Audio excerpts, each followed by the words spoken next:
जल तथा मौसम विज्ञान विभागले देशका विभिन्न स्थानमा बाढी, डुबान र पहिरोको उच्च जोखिम रहने भएकाले विशेष सतर्कता अपनाउन आग्रह गरेको छ। विभागले गैराती सूचना जारी गर्दै विशेष गरी काठमाडौँ उपत्यका, काभ्रे, सिन्धुपाल्चोक, रसुवा, मकवानपुर, चितवन, सङ्खुवासभा, ताप्लेजुङ, इलाम, झापा, मोरङ, बारा, पर्सा, सर्लाही, रौतहट लगायतका जिल्लामा ससाना नदी नालामा आकस्मिक बहाव हुन सक्ने भएकाले सतर्क रहन अनुरोध गरेको हो।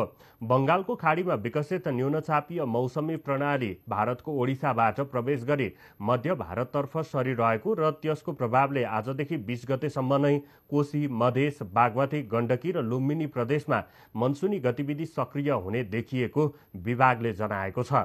यस अवधिमा नारायणी, बागमती, कमला र कोशी नदी तथा सहायक नदीहरूमा बहाव उल्लेख्य बढ्ने र खतरा तह नजिक पुग्ने सम्भावना छ।